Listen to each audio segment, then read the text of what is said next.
সালামু আলাইকুম কি বন্ধুরা, আজকে যে মোবাইলটা নিয়েছিলাম এটা মডেল হচ্ছে রেডমি নোট 13 5G। তো এই মোবাইলটা আজকে আমরা দেখাবো যে এই মোবাইলটা দেন ব্যাটারি কানেক্ট খুলে দিলাম, চার্জে লাগালাম, আমরা দেখবো যে এই মোবাইলটা পাওয়ার আছে এটা প্রপারলি কাজ করতেছে কিনা সেটা আজকে চেক করে দেখাবো ইনশাল্লাহ। হ্যাঁ, এটা টোটাল বুট সিকুয়েন্স সহ। হ্যাঁ, তো দেখেন আমরা প্রথমে চেক করবো আমরা বিপিএস পাওয়ার এসে পাইতেছি কিনা। যদি বিপিএস পাওয়ার পাই তাহলে আমরা ওই দিকে চার্জিং এর দিকে যাওয়ার দরকার নেই। দেখেন এই যে দেখেন আমাদের বিপিএস পাওয়ার এসে পাইতেছে, দেখেন দুই জায়গায় দেখালাম বিপিএস পাইতেছে। আচ্ছা, এখন আমরা চেক করবো বাক কয়েলগুলো। এখন 10টা বাক কয়েল আছে, এখানে মিনিমাম 8টাতে আমরা পুলিশ পাবে। দেখেন এটা হলো আমাদের হায়ার এলডিও, ঠিক আছে। হায়ার এলডিও আমরা 1.9 পেয়েছি, হ্যাঁ, বা 2 পয়েন্টের পাওয়ার কথা তো 1.9 যাই চলে। এরপরটা দেখি এটাতে পাবো আমরা 0.7, এটাও পাইছি, এটাও 0.7 পাবো, এটা 0.67, এরকম 0.6 থেকে 1.2 পর্যন্ত পাইলে হয়। তো এটাও দেখেন 0.6, এটা দেখি এটাও এটা 0.7, আর এটাতে পাইছি আমরা 0.7। হ্যাঁ, পি মডাম বলছি সেটা আমরা পাবো চালু হওয়ার পর, আর এখানে আমরা 0.7 পাবো। দেখেন এটা 0.7, আর এখানে আমরা এটাও পাবো, এটা হলো বিপিএ, এটা আমরা পাবো চালু হওয়ার পর। আর এটা হলো লয়ার এলডিও, আমরা পাবো 1.3, দেন 1.3। হ্যাঁ, তো এগুলো সবগুলো ঠিক থাকার পরে দুইটা বলিস ড্রপ থাকবে, বাকিগুলো সবগুলো পাবো। তো পাইছি, তারপরে সেটা চালু হইতেছে না। এখন দেখেন এটা এক্সট্রা বাক্যন বাটাইছি ব্যবহার করছে এই মোবাইলে।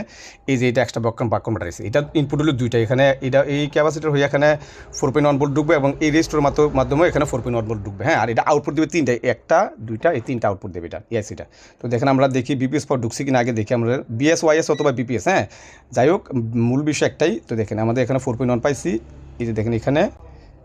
হ্যাঁ, এখন 4.1 পাইছি। তো এই মোবাইলের এই আইসির ইনপুট ঠিক আছে, এখন আউটপুট দেয় কিনা দেন। এই আইসির বাক্যন প্রাইসে আউটপুট দিচ্ছে না, দেন এখানে আউটপুট পাইতেছি না, এখন আউটপুট পাইতেছি না, এই জায়গায় আমরা আউটপুট পাইতেছি না। তার মানে আমাদের যদি এই বাক্যন প্রাইসে যদি আউটপুট না দেয়, তো আমরা পাওয়ার এই সিপিইউ এবং এমএসসি 10বার রিভিল কোনো লাভ হবে না। হ্যাঁ, তার একটা বিষয় দেখেন, আজকে আপনারা দেখাবো যে আমি ডাইরেক্ট আমরা ওপেন করে রাখছি, এবং 63 65 এই যে পাওয়ার এসি আমরা এই লেআউট এবং স্কিমেটিক এগুলো আমরা পাবো। তো এখানে দেখেন এই সব মোবাইল এই মডেল এই সিস্টেমটা নাই, শুধু এই মডেলের মধ্যে দেখেন এই মডেলে আছে। অনেকগুলো মডেল পাবেন, অনেকগুলোতে পাবেন না। হ্যাঁ, দেখেন যে আমাদের 10টা যে বাক ভোল্টেজ আছে সেগুলোতে দুইটা অফ থাকবে। দেখেন যেটা বলছিলাম বি মডাম একটা, আর একটা থাকবে বিপিএ, এই যে দুইটা অফ থাকবে। আর বাকি 8টাতে আমরা 0.7 0.7 0.7 2 একটা পাবো 1.3 যেটা পাইছি। হ্যাঁ, এখন দেখেন এটা এক্সট্রা বাক্যন পাঠাইছি ব্যবহার করছি।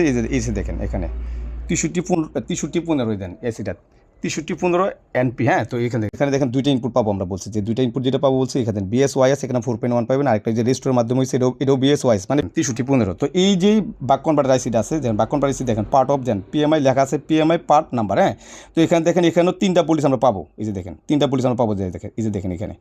হ্যাঁ, বুট ডিটেলস, আর বুট ডিটেলসে 0.8 0.7 0.8 পাওয়ার কথা, কিন্তু এগুলো আমরা পাইতেছি না। এই জন্য আমাদের মোবাইলটা চালু হইতেছে না। অতএব আমরা মোবাইল সমস্যা হচ্ছে শুধু এই বাক কনভার্টার আইসি খারাপ। তো আমরা বাক কনভার্টার আইসি যদি আমরা চেঞ্জ না করে যদি আমরা সিপিইউ এমসি 10বার রিভিল করি, এতে কিচ্ছু লাভ হবে না। তো আজকে পর্যন্তই, ভালো থাকবেন, আল্লাহ হাফেজ।